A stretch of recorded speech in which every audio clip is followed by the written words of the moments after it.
Desde hace ya varios meses hemos estado exponiendo el Evangelio de Marcos, versículo a versículo de manera consecutiva. Y en la mañana de hoy nos encontramos en el capítulo 13 de Marcos, una sección conocida como el discurso del Monte de los Olivos, por el lugar en el que esa enseñanza fue expuesta. Esta es la enseñanza más extensa del Señor en el Evangelio de Marcos. Marcos no es un evangelio de muchos discursos, es un evangelio de acción. Pero este capítulo tiene 37 versículos. Pero no solamente es una de las enseñanzas más extensas del evangelio, o es la enseñanza más extensa del evangelio de Marcos, sino también que es uno de los pasajes más complejos, más difíciles y más controversiales de todo el Nuevo Testamento. Porque en él se entremezclan profecías que tienen que ver con diferentes épocas en la historia de la redención. Y no todos están de acuerdo en qué espacio de tiempo debemos colocar cada parte. ¿Es en el pasado? ¿Es en el presente? ¿Es en el futuro? Ahora, con esto no queremos decir que este pasaje sea una especie de acertijo indescifrable, porque no lo es. Pero debemos reconocer que se trata de un capítulo difícil al que debemos acercarnos con humildad, reconociendo nuestras propias limitaciones y sabiendo de antemano que es probable que no todos estén de acuerdo con nuestra interpretación de este capítulo en cada uno de sus detalles. Hay algunos aspectos de las Escrituras en que podemos tener diferencias de opinión, aún en la misma iglesia, porque no ponen en juego ninguna de las doctrinas esenciales del evangelio, ninguna de las doctrinas esenciales del cristianismo que todo verdadero creyente debe creer. Mis hermanos, déjenme decirles que la Biblia es un libro extremadamente claro en lo que respecta a nuestra salvación. Lo que todos nosotros necesitamos entender y conocer acerca de Cristo, acerca de su obra, para ser salvos, para ser cada vez más santo, eso es algo que hasta los niños pueden entender. Pero debemos reconocer que hay porciones de las Escrituras que son más difíciles que otras. De hecho, el mismo Pedro dice que Pablo escribió cosas que son difíciles de interpretar. Y yo creo que el capítulo 13 de Marcos es uno de esos capítulos. Por otra parte, y como yo espero mostrar en un momento, aunque este es un pasaje eminentemente profético, es más que evidente que la intención del Señor con este discurso no era satisfacer nuestra curiosidad por el futuro, es prepararnos para serles fieles a Él en el presente. Voy a repetir eso porque es importante. El Señor no está intentando aquí satisfacer nuestra curiosidad. Y de hecho Él sabía de antemano que este pasaje iba a ser difícil. Pero lo que tú y yo tenemos que entender está tan claro como la luz del mediodía. De ahí las claras advertencias que encontramos a lo largo de todo el discurso. Marcos capítulo 13 versículo 5, Jesús comenzó a decirle: mirad que nadie os engañe. Versículo 9, pero estad alertas. Versículo 18, orad para que esto no sea en invierno. Versículo 21, entonces si algunos dicen: mirad, aquí está el Cristo, o mirad, allí está, no le creáis. Versículo 23, mas vosotros estad alerta, ved que os he dicho todo de antemano. Versículo 28, de la higuera aprended la parábola. Versículo 33, estad alerta, velad. Versículo 35, por tanto velad. Versículo 37, y lo que a vosotros digo, a todos lo digo, velad. Está claro, ¿verdad? Que el Señor está hablando allí con un corazón pastoral. Mis hermanos, la Biblia no fue escrita para que nosotros podamos enterarnos hoy de la noticia de mañana. No fue para eso que Dios nos reveló su palabra. Dios reveló su palabra para que nosotros podamos conocer a Cristo. Dios nos reveló su palabra para que nosotros podamos entender el glorioso mensaje del Evangelio. No solamente para que seamos salvos, sino para que seamos cada vez más santos. Y es mi intención exponer el contenido de este pasaje con ese propósito en mente. Así que si usted estaba esperando que yo le iba a decir en estos domingos más o menos como cuando viene Jesús, vas a salir decepcionado, porque eso solamente lo hacen los falsos profetas. Habiendo hecho estas aclaraciones, o algunos que no son falsos profetas, pero están lamentablemente engañados. Habiendo hecho estas aclaraciones, en la mañana de hoy, vamos a concentrarnos en los primeros 13 versículos de Marcos 13. Yo espero que usted no sea supersticioso. Marcos 13:13. Y los pasajes paralelos que se encuentran en Mateo 24, en Lucas 21, es ahí donde aparece el discurso del Monte de los Olivos. Pero antes de pasar a ver el contenido de este discurso, mis hermanos, es extremadamente importante que pongamos este texto en su contexto. Así que veamos en primer lugar el contexto del discurso del Monte de los Olivos. Recuerden que en estos momentos nos encontramos en la semana de la pasión, es decir, la última semana del ministerio terrenal de nuestro Señor Jesucristo, que comenzó el llamado Domingo de Ramos, cuando Jesús entró por última vez en la ciudad de Jerusalén para celebrar con sus discípulos la fiesta de la Pascua. Miles de personas se aglomeraron a la entrada de la ciudad de Jerusalén, aclamando con gozo que Jesús era el Mesías, que Jesús era el Hijo de David, el Salvador del cual hablaron los profetas en el Antiguo Testamento. Si pudiéramos tomar el túnel del tiempo y llegar a Jerusalén en ese día, y vemos la algarabía de la gente a la entrada de Jesús, pensaríamos que Israel estaba en ese momento en su mejor condición espiritual. Pero muy pronto iba a ser evidente que toda esa algarabía no era más que una fachada religiosa, que esto era algo superficial que no reflejaba la realidad de sus corazones. Muchos de los que aclamaron a Jesús el Domingo de Ramos pidieron a gritos el Viernes Santo que fuera crucificado. 5 días después, Israel estaba a punto de suicidarse como nación al rechazar a su Mesías. No solo a nivel espiritual, como veremos la semana que viene, Israel estaba a punto de suicidarse a nivel político. Y esto es algo que vino a ser evidente a través de toda esa semana de la pasión. El lunes en la mañana, al día siguiente de su entrada triunfal, Jesús y sus discípulos se dirigen al templo de Jerusalén y encuentran en el camino una mata de higuera llena de hojas pero sin frutos. Y en un acto simbólico de juicio, Jesús maldice la higuera y ésta se seca hasta la raíz.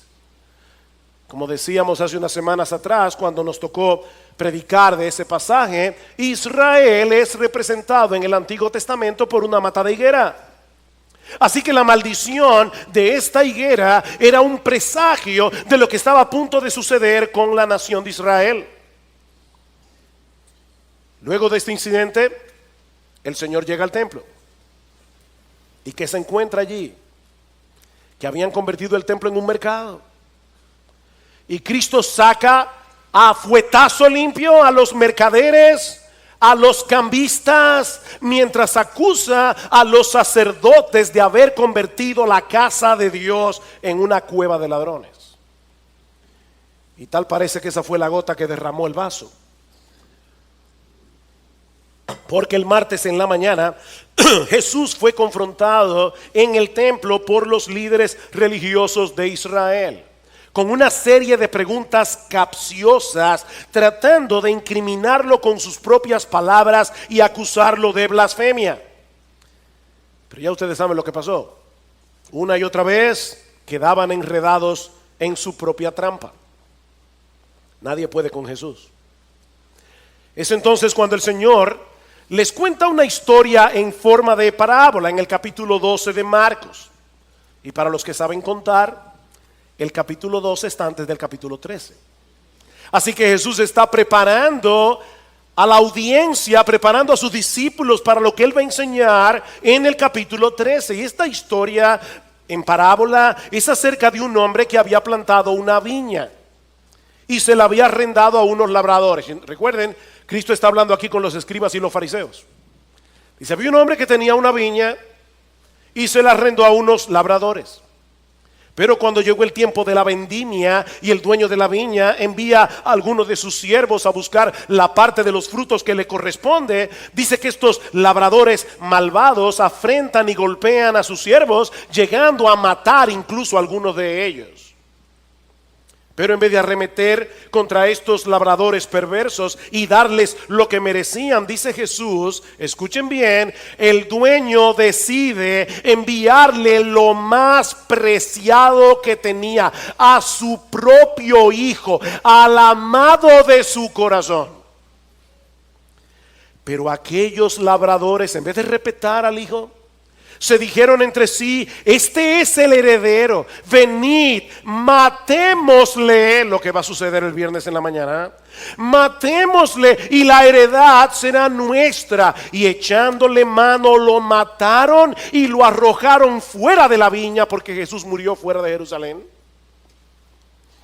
Y ahora Jesús les pregunta, ¿qué hará entonces el dueño de la viña? Y ellos responden, vendrá y destruirá a los labradores y dará la viña a otros. En el Evangelio de Mateo encontramos la versión más completa. Ellos le dijeron, llevará a esos miserables a un fin lamentable y arrendará la viña a otros labradores que le paguen los frutos a su tiempo. Y obviamente la viña de esta historia es la nación de Israel. Los labradores son sus líderes. De hecho, dice en Marcos capítulo 12 versículo 12 que a partir de ese momento los líderes religiosos de Israel trataban de prender a Jesús porque comprendieron que contra ellos había dicho la parábola. De manera que esta parábola nos enseña lo mismo que la maldición de la higuera. Israel, como nación escogida, sería desechada por Dios. La ira de Dios estaba a punto de caer sobre esa nación y la viña sería entregada a otros labradores, es decir, la iglesia compuesta por judíos y gentiles a la vez, que sí darían los frutos que Dios esperaba de ella.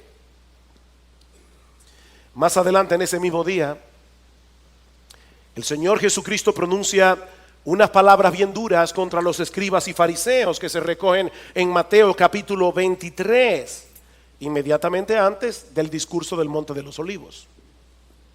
Y de nuevo Jesús vuelve sobre el mismo tema. Israel será castigada. Dice, por tanto, mirad, yo os envío profetas, sabios y escribas. De ellos a unos los mataréis y crucificaréis, y a otros los azotaréis en vuestras sinagogas, y los perseguiréis de ciudad en ciudad, para que recaiga sobre vosotros la culpa de toda la sangre justa derramada sobre la tierra, desde la sangre del justo Abel hasta la sangre de Zacarías, el último de los profetas, a quien asesinasteis entre el tiempo y el altar. Y ahora escuchen, Mateo 23 todavía, en verdad os digo que todo esto vendrá sobre esta generación. ¿Oyeron eso?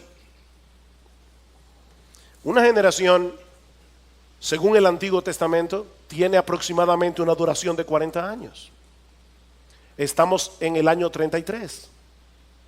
Lo que Jesús está diciendo aquí es que la ira de Dios iba a caer sobre Israel en ese lapso de tiempo. De hecho, más adelante en Mateo 24:34, el Señor, 24:34, perdón, el Señor les dice, os digo que no pasará esta generación hasta que todo esto se cumpla. El Señor finaliza su advertencia en Mateo 23 con estas palabras. Y esto es muy sensible. Jerusalén, Jerusalén, la que mata a los profetas y apedreas a los que son enviados a ellas, lo que le hicieron a los siervos del dueño de la viña, ¿recuerdan? ¿Cuántas veces quise juntar a tus hijos como la gallina junta sus pollitos debajo de sus alas y no quisiste? Ese es el trabajo de los profetas. Llamar al pueblo al arrepentimiento, llamar al pueblo a volverse de sus ídolos para refugiarse en Dios. Dice, yo los llamé una y otra vez a través de los profetas, pero no quisieron. He aquí, vuestra casa se os deja desierta, porque os digo que desde ahora en adelante no me veréis más hasta que digáis, bendito el que viene en el nombre del Señor. Wow, interesante el cambio de lenguaje que se ha producido aquí.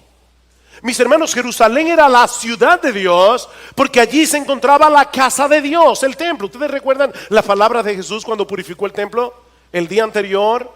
Mi casa será llamada casa de oración, mas vosotros la habéis hecho cueva de ladrones. Mi casa, pero ahora Cristo dice vuestra casa. Vuestra casa se os deja desierta. ¿Qué estaba pasando aquí? Mis hermanos, cuando Jesús salió del templo ese martes para no regresar nunca más, no solo lo estaba dejando físicamente, Cristo como el Dios encarnado lo estaba abandonando espiritualmente. En ese momento el templo dejó de ser la casa de Dios para convertirse en un edificio más. De hecho, ¿no tiene algo sumamente interesante en el versículo 4 de Marcos 13? Dice, versículo 1, dice, cuando salía del templo, uno de sus discípulos le dijo, maestro, mira qué piedras y qué edificios. Jesús les dijo, ves, estos grandes edificios, no quedará piedra sobre piedra que no sea derribada. Y estando él sentado en el monte de los olivos, frente al templo, Pedro, Jacobo, Juan y Andrés le preguntaron en privado, ¿cuándo sucederá esto? ¿Dónde estaba Jesús? En el monte de los olivos. Y yo no creo que eso haya sido por casualidad o porque era el monte más cerca. En los capítulos 10 y 11 del libro de Ezequiel, el profeta ve una visión apocalíptica. Recuerden que las visiones eran bien extrañas para nosotros los occidentales, pero él ve una visión cómo la gloria de Dios abandona el templo por causa de la idolatría. Y era una forma simbólica, una visión que él estaba viendo de cómo Dios iba a castigar la nación por su pecado. Un castigo que se manifestó cuando los babilonios destruyeron la ciudad y el templo en el año 587 antes de Cristo. Ahora hay un detalle sorprendente en esta profecía del libro de Ezequiel. Dice en el versículo 23 del capítulo 11, en esa visión que él está viendo, la gloria del Señor sale del lugar santísimo, se posa en la muralla del templo y luego dice que la gloria del Señor se elevó de en medio de la ciudad y se detuvo sobre el monte que está al oriente, es decir, el monte de los olivos, como dice en Zacarías capítulo 14 versículo 4. Así que la gloria de Dios dejó el templo y se posa en el monte de los olivos antes de ser destruido por los babilonios. Ahora, mis hermanos, déjenme hacerles una pregunta. ¿Cuál es la manifestación final y definitiva de la gloria de Dios?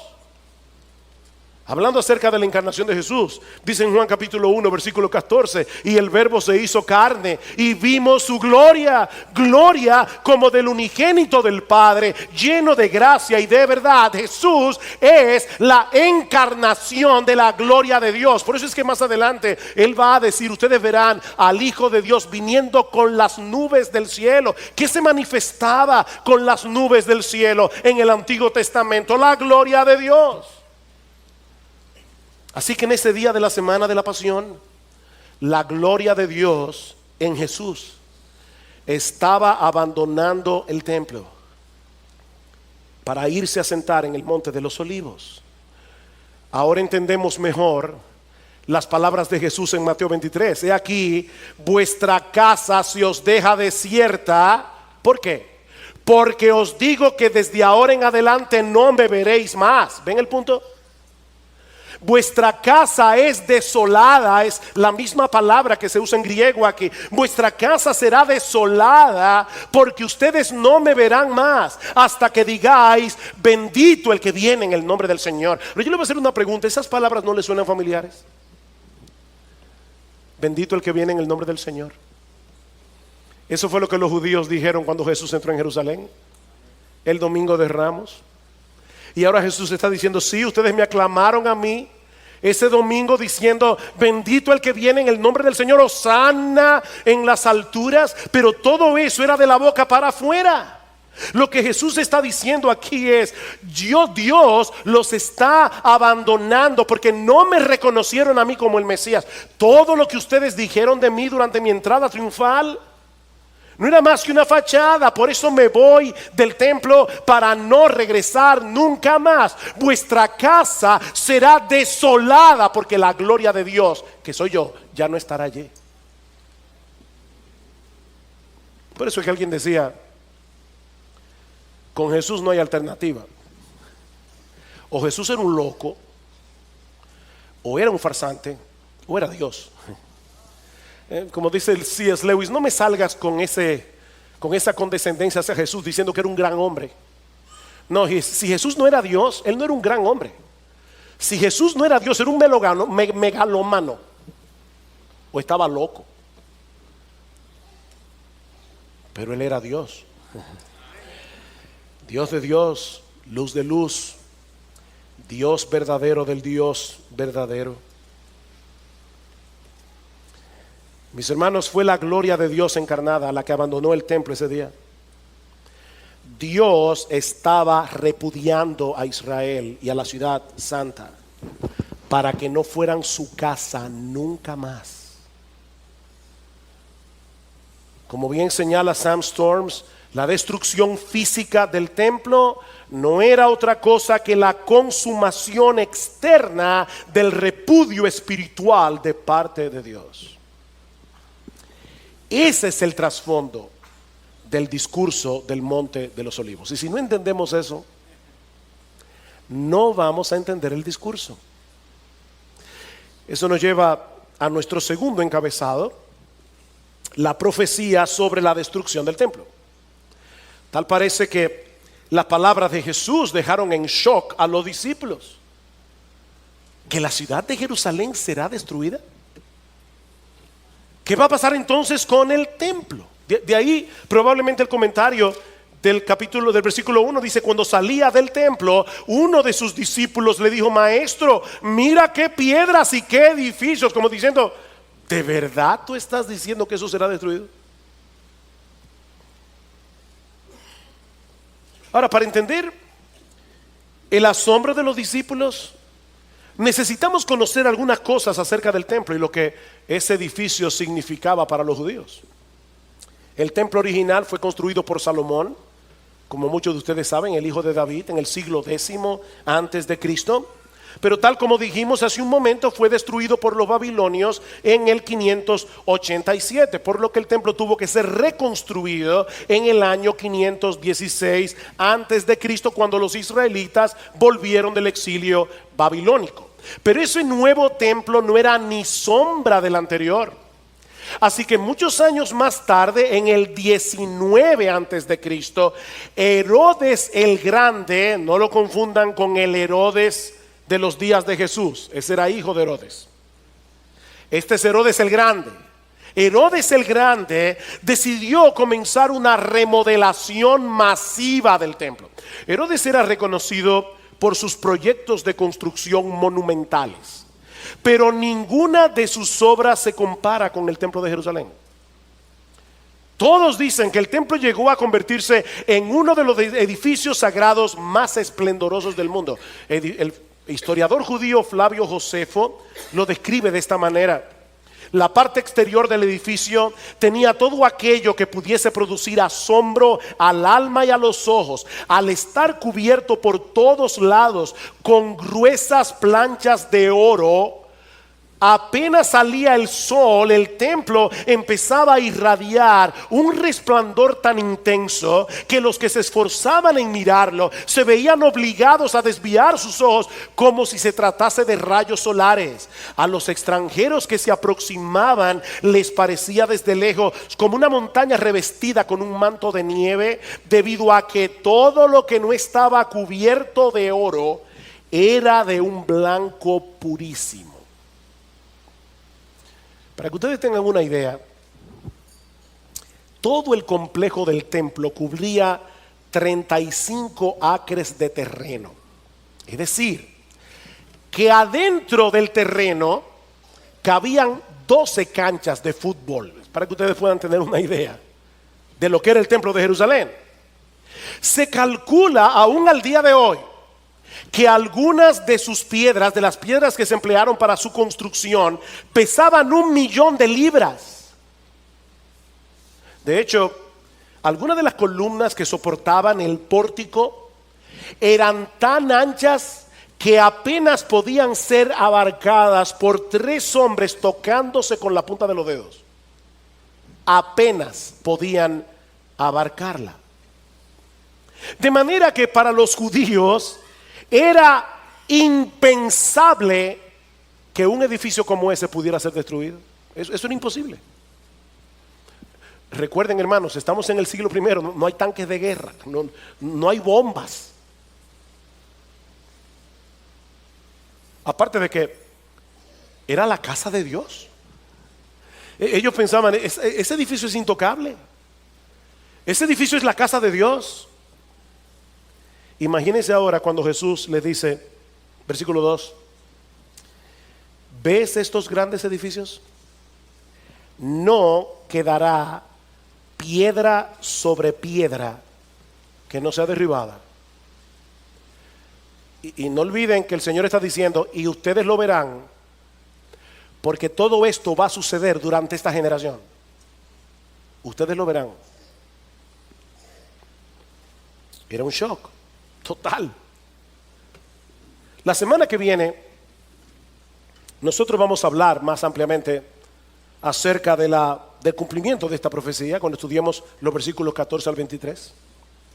Pero lo que Jesús está describiendo aquí es una destrucción total. Él está diciendo el templo va a ser destruido hasta los cimientos.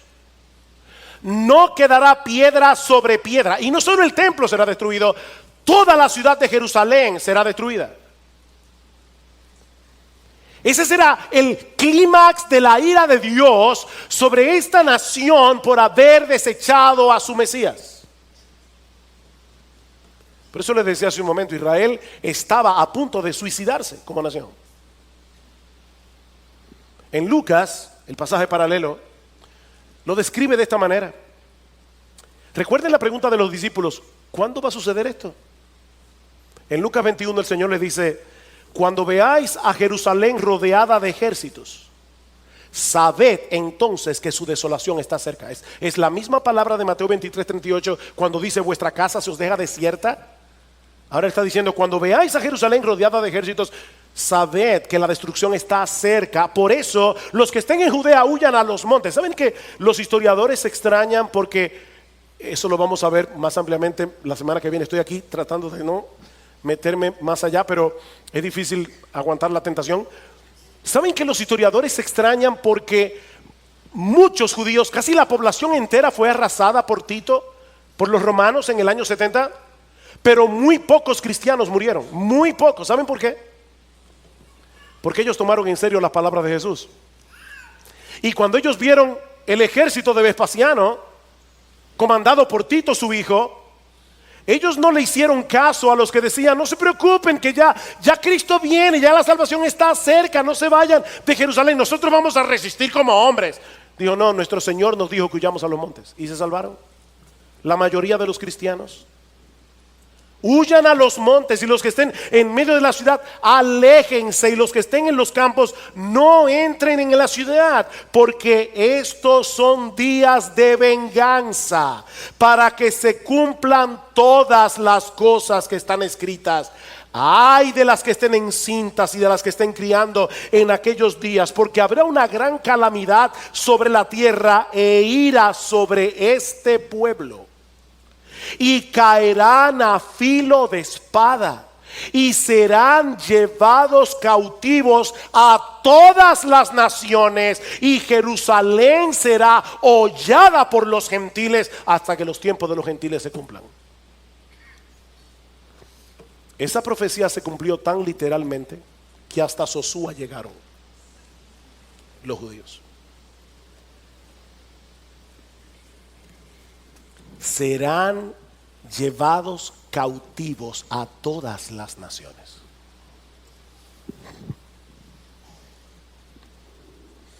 Eso era tan difícil de imaginar para los discípulos que es muy probable que en la mente de ellos asociaran estos eventos con el fin del mundo. No, si es verdad que Jerusalén va a ser arrasada y que del templo no quedará piedra sobre piedra, tiene que ser que está llegando el fin del mundo.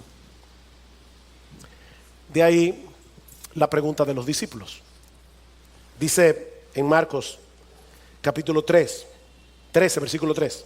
Y estando él sentado en el monte de los olivos frente al templo, Pedro, Jacobo, Juan y Andrés le preguntaron en privado: dinos cuándo sucederá esto y qué señal habrá cuando todas estas cosas se hayan de cumplir. En el pasaje paralelo del Evangelio de Mateo encontramos una versión más completa de la pregunta. Ellos preguntaron: dinos ¿cuándo sucederá esto?, refiriéndose obviamente a la destrucción de Jerusalén y del templo. ¿Y cuál será la señal de tu venida y de la consumación del siglo? Tal parece que en la mente de ellos esas tres cosas tenían que suceder al mismo tiempo: la destrucción de Jerusalén y del templo, la segunda venida de Jesús y el fin del mundo. Pero ahora Jesús les hace ver que hay un lapso indefinido de tiempo entre un evento y los otros dos. Esa es la razón del discurso del Monte de los Olivos. Ven, hermanos, ¿por qué les decía al principio que Jesús no estaba tratando de darnos ayer la noticia de mañana? Ese no es el propósito. Estos hombres necesitaban instrucción. Y lo que Jesús les está diciendo es: no se dejen engañar, ni la segunda venida de Cristo ni el fin del mundo van a suceder inmediatamente después de la destrucción de Jerusalén y del templo. Muchas cosas tienen que ocurrir antes de mi segunda venida. Ahora, increíble, Cristo no ha muerto todavía en la cruz y Él está diciendo: yo voy a morir, voy a resucitar, voy a subir al cielo y vuelvo otra vez. Pero no conecten una cosa con la otra, porque primero viene la destrucción de Jerusalén, la destrucción del templo, y luego viene mi segunda venida. Si ellos no entendían eso, no solamente serían fácilmente engañados, sino que podían sentirse profundamente frustrados al estar esperando algo que no iba a suceder en el tiempo en que ellos pensaban que iba a suceder. De ahí las advertencias del Señor en los versículos 5 al 13. Cristo da dos advertencias que voy a ver muy brevemente. La primera en los versículos 5 al 8. Y básicamente lo que el Señor les está diciendo allí es: tengan cuidado, no se dejen engañar por supuestas señales. Vean el versículo 5. Jesús comenzó a decirles: mirad que nadie os engañe. Muchos vendrán en mi nombre diciendo: yo soy el Cristo, y engañarán a muchos. Y cuando oigáis de guerras y de rumores de guerras, no os alarméis. Roma estaba en paz en esos días. Pero luego del suicidio de Nerón en el 68, vino un tiempo de tanta revuelta que en el año 69, después de Cristo, un año antes de la destrucción del templo, hubo 4 emperadores en Roma en un solo año. Oiréis de guerra, rumores de guerra. No os alarméis. Es necesario que todo esto suceda, pero todavía no es el fin. Porque se levantará nación contra nación y reino contra reino, y habrá terremotos y hambres en diversos lugares. Esto solo es el comienzo de dolores.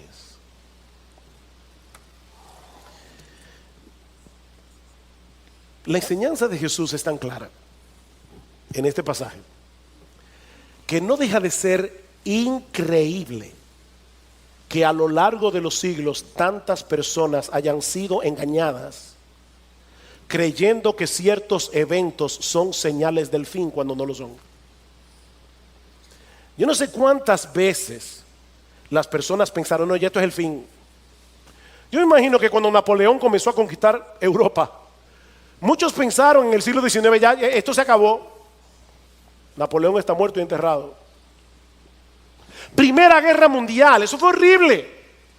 Bueno, esto sí que ya es el fin del mundo. No, no es el fin del mundo.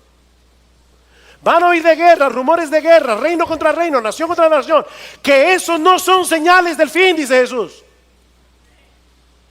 No estén buscando indicios en los periódicos. Surge Hitler en Alemania. El ataque a Polonia. La Segunda Guerra Mundial. Bueno, ahora sí que no. Que no es el fin, dice Jesús. Increíble, ¿verdad? ¿Qué es lo que le pasa a la gente? Que no leen la Biblia. Lo que pasa es que no leen el texto con cuidado. Aquí dice que no se dejen engañar, que esas no son señales del fin. Eso es lo que va a estar pasando a lo largo de toda la historia hasta que yo vuelva en gloria. No se dejen engañar. Vendrán falsos cristos, oiréis de guerra, rumores de guerra, nación contra nación, reino contra reino, terremotos, hambrunas. Pero todavía no es el fin. Mis hermanos amados, no se pongan a buscar las noticias en los periódicos. Bueno, ya eso no existe casi en internet. No se pongan a buscar noticias buscando algún indicio de la venida de Cristo, porque van a terminar extraviándose. Esto es solo el comienzo de dolores, dice Jesús. Y esta es una referencia a los dolores de la mujer encinta. Es como si Jesús estuviera diciendo, la historia del mundo ya está preñada para dar a luz en algún momento el evento glorioso de mi segunda venida. Pero mis hermanos, nosotros no tenemos ni idea del tiempo que va a durar el parto. ¿Saben que hay mujeres que se pasan 24 horas con dolores? Y hay otras que en el tercer pujo dan a luz y duran 2 horas. No sabemos. Eso es lo que Jesús está diciendo. No sabemos. Eso nadie lo sabe. Tal vez, y digo esto con cuidado, pero tal vez pudiéramos decir que así como los dolores de la mujer encinta se van intensificando y haciendo cada vez más agudos a medida que se acerca el alumbramiento del bebé, bueno, de una manera similar, las señales que el Señor está mencionando aquí puede que se intensifiquen y se hagan más seguidas y agudas a medida que nos acercamos a su segunda venida, pero aún eso es muy impreciso. ¿Cómo sabemos cuántas guerras, cuántos terremotos, cuántas hambrunas tienen que llegar para que Jesús regrese en gloria? Así que primera advertencia, no se dejen engañar. Segunda advertencia, versículos 9 al 13. El Señor les dice, los creyentes van a sufrir persecución durante toda esa era, de un modo u otro, por causa mía, dice Jesús. Lo dice 2 veces, por causa mía. Pero en vez de detener el avance de la iglesia, ¿saben qué dice el Señor? Esas persecuciones servirán para llevar el evangelio a todas partes y para purificar a la iglesia, para saber quiénes son suyos y quiénes no lo son. Versículo 9. Pero estad alertas, porque os entregarán a los tribunales y seréis azotados en las sinagogas y compareceréis delante de gobernadores y reyes por mi causa, para testimonio a ellos. Voy a usar, dice el Señor, esas mismas persecuciones para que ustedes lleguen a lugares donde probablemente no habrían podido llegar de otra forma. Y en esos lugares, delante de reyes, delante de gobernadores, ustedes van a dar testimonio de mí. Van a dar testimonio de mí. Versículo 10. Pero primero el evangelio debe ser predicado a todas las naciones. Es como si el Señor estuviera diciendo: no se preocupen por las persecuciones, la iglesia nunca será exterminada. Hay momentos, ¿verdad?, en que parece que el mal, el humanismo secular se va a tragar a la iglesia. Jesús dice: no importa cuánta persecución haya, la iglesia va a durar hasta que yo vuelva. Porque este evangelio será predicado a todas las naciones. Este es un indicativo claro, mis hermanos, de que la segunda venida no podía suceder inmediatamente después de la destrucción del templo. Y no tengo una palabrita importante. Primero el evangelio debe ser predicado. ¿Vieron eso? Es un deber. Primero el evangelio debe ser predicado. Mis hermanos, para nosotros no es una opción predicar el evangelio. Nosotros estamos aquí en este mundo para predicar el evangelio. Y dice Cristo, y ese evangelio va a llegar a todas las naciones. Y el evangelio de Mateo añade: y entonces vendrá el fin. Entonces vendrá el fin. ¿Recuerdan la promesa dada a Abraham? En ti serán benditas todas las familias de la tierra. Jesús es ese hijo de Abraham, en quien han sido benditas con la salvación todas las familias de la tierra. Este evangelio va a llegar a todas las familias de la tierra. Pero mis hermanos, una vez más, nosotros no podemos saber cuándo la iglesia habrá completado esta comisión para poder decir: ya faltan 15 minutos para que llegue el Señor. No lo sabemos. Versículo 11. Y cuando os lleven y os entreguen, no os preocupéis de antemano por lo que vais a decir, sino que lo que os sea dado en aquella hora, eso hablad, porque no sois vosotros los que hablad, sino el Espíritu Santo. Imagínense a los apóstoles escuchando, estos 12 pescadores, la mayoría de ellos pescadores, hombres del pueblo, y Jesús les está diciendo: ustedes van a ser llevados delante de reyes, van a ser llevados delante de gobernadores y van a dar testimonio de mí. Probablemente estaban temblando, y ahora Cristo les dice: no tengan temor. No tengan temor. No se preocupen de antemano por lo que tengan que decir, porque cuando llegue el momento preciso, el Espíritu Santo que está en ustedes, Él los va a capacitar para que ustedes digan lo que tienen que decir. Él les dará el coraje, Él les dará las palabras. Y ¿saben qué, mis hermanos? Aunque esa promesa se cumple primariamente en los apóstoles, secundariamente para todos nosotros, porque después de Pentecostés el Espíritu Santo mora en todos los que son verdaderos creyentes.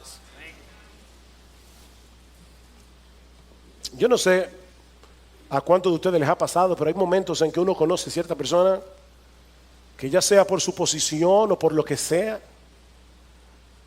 uno se siente intimidado. Si a ti no te ha pasado, te felicito. A mí me ha pasado. Y uno dice: Señor, yo tengo que predicarle el evangelio. Yo no sé ni cómo voy a comenzar, pero por favor, Señor, ayúdame. Y es increíble cómo el Señor de repente abre la boca, uno comienza a hablar. Y yo no sé si a ti te ha pasado esto que yo he experimentado, pero hay momentos que yo me pregunto: ¿y soy yo que estoy hablando? Y yo sé que soy yo, no hay ninguna inspiración aquí, pero hay una capacitación especial del Señor para predicar su palabra. Así que no tengan temor. No tengan temor. Versículo 12. Y el hermano entregará la muerte al hermano, y el padre al hijo, y los hijos se levantarán contra los padres y les causarán la muerte, y seréis odiados de todos por causa de mi nombre. No es fácil experimentar persecución de parte del gobierno, pero mis hermanos, cuando esa persecución viene de la familia, es mucho más doloroso, es mucho más difícil de soportar.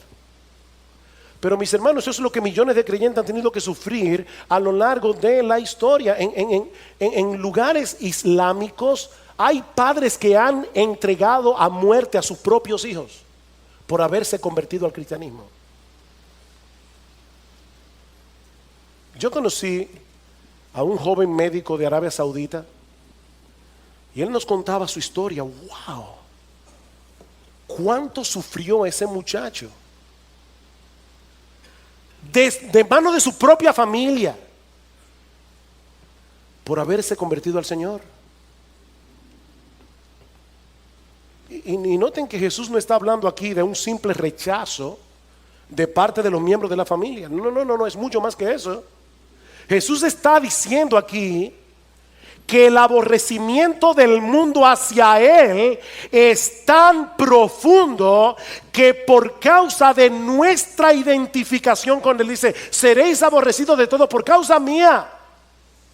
Dicen aquellos lugares y momentos donde el evangelio es ilegal, donde ser cristiano es ilegal, el hermano entregará la muerte al hermano, el padre al hijo, los hijos se levantarán contra los padres y los harán morir.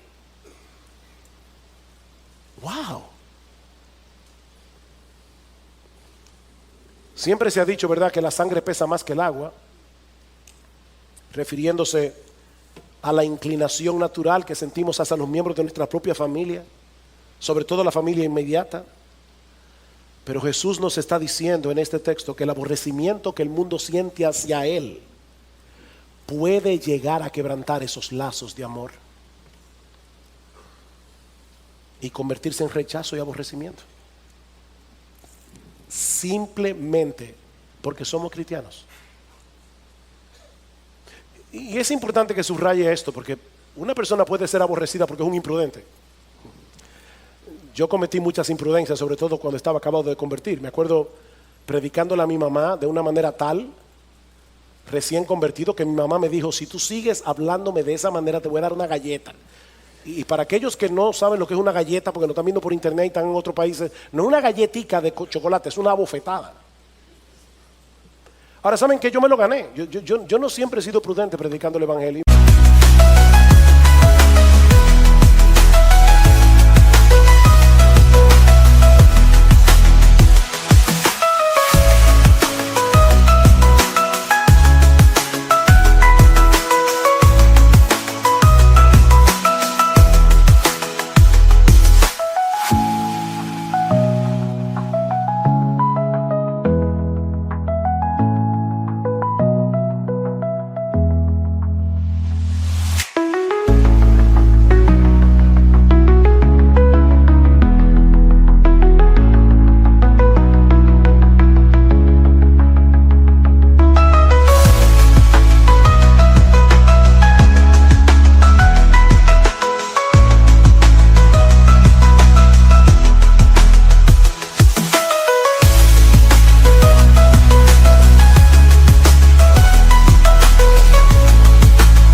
Me avergüenzo de eso.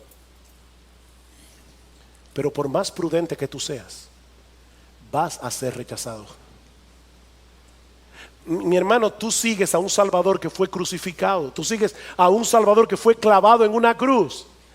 Tú no puedes esperar que el mundo te trate mejor de lo que lo trató a Él. Tú eres cristiano, tú llevas contigo el nombre de Cristo. Si el mundo os aborrece, dice Jesús, sabed que a mí me ha aborrecido antes que a vosotros. Si ustedes fueran del mundo, el mundo amaría los suyos. Al mundo le encanta la pompa, qué tipo más inteligente, qué tipo más brillante. Dice, miren, si ustedes fueran del mundo, el mundo los amaría. Pero ustedes son míos y por eso el mundo los va a aborrecer. Seréis aborrecidos de todos por causa de mi nombre. Pero el que persevere hasta el fin, ese será salvo. El que persevere hasta el fin. Por eso decía al principio, las persecuciones purifican la iglesia.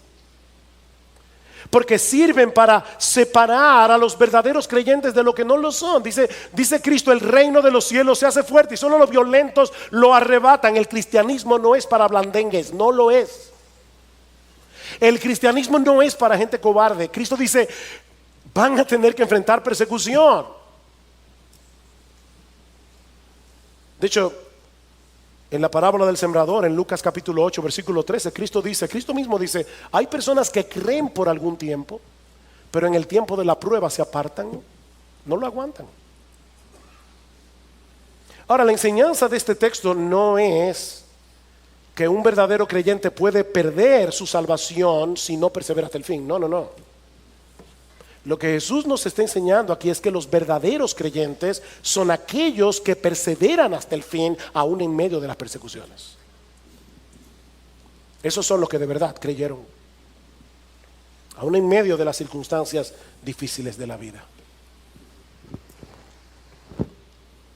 Queridos hermanos, ser cristiano nunca ha sido fácil y nunca lo será.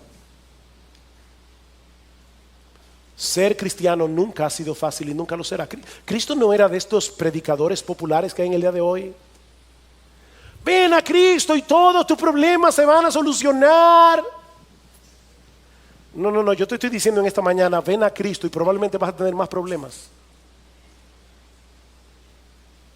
Cristo dijo claramente, las zorras tienen guarida, las aves de los cielos nidos, pero el Hijo del Hombre no tiene dónde recostar su cabeza. ¿De verdad tú quieres seguirme a mí? Calcula el precio.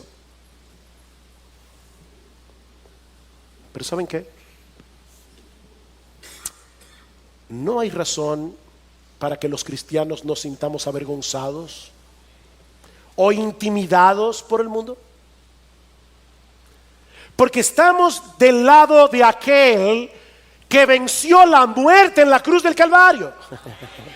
No hay razón para estar intimidados. Mis hermanos, independientemente de lo que el mundo piense de los cristianos, que somos unos retrógrados, que somos de mente estrecha, que nosotros estamos en la época de la Edad Media, que nosotros no somos progresistas, no importa lo que el mundo piense de los cristianos. Es un privilegio, es un gran privilegio seguir y servir a ese Rey que por amor a nosotros se hizo siervo, para dar su vida en rescate por muchos. Es un privilegio ser cristiano.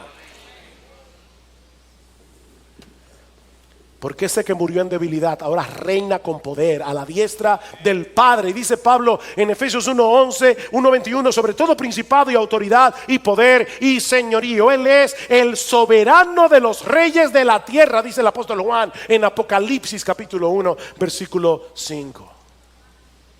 El soberano de los reyes de la tierra. Y algún día todos doblarán su rodilla ante Jesús y confesarán que Él es el Señor.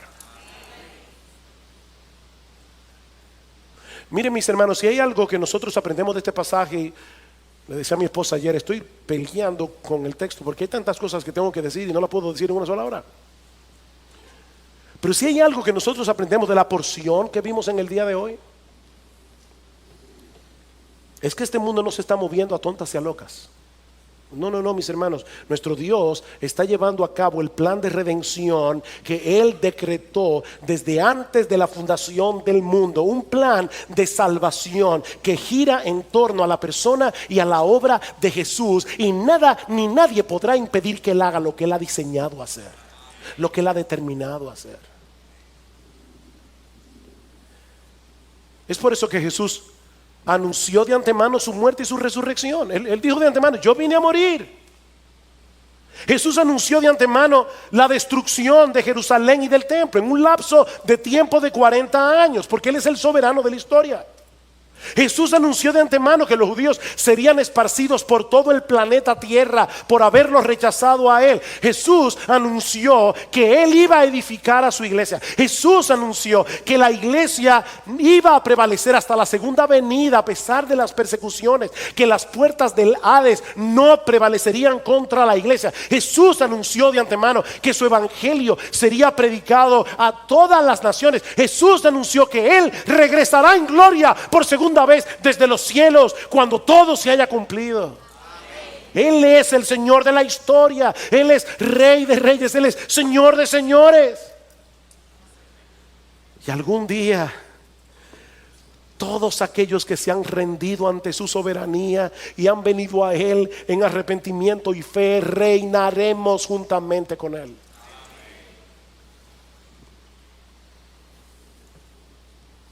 Mi amigo, ¿de qué lado estarás tú ese día? ¿De qué lado estarás tú ese día? ¿Te has rendido a sus pies, reconociendo tus pecados, confiando en la obra de salvación que Él hizo en la cruz del Calvario? No en tu propia justicia, no en tu propia decencia, no en tu propia moral. Has venido a Cristo en arrepentimiento, confiando en su obra de redención, cuando Él derramó su sangre para lavarnos de nuestros pecados. De tal manera que hoy tú puedes decir con toda certeza y a boca llena que Jesús es tu Señor, no el del otro, tu Señor. Porque si no es así, mi amigo, yo te invito en esta mañana a que depongas tu enemistad y tu orgullo y vengas humillado a Él. Porque no hay manera de ganar esta batalla contra aquel que venció la muerte y reina con poder a la diestra del Padre. No hay manera de ganar esta batalla. Ven a Cristo, mi amigo, y ven ahora, cuando todavía estás a tiempo de arreglar tus cuentas con Él. Porque ¿sabes qué? Él ha prometido no desechar a nadie que venga ante Él buscando perdón y misericordia. Ven a Cristo.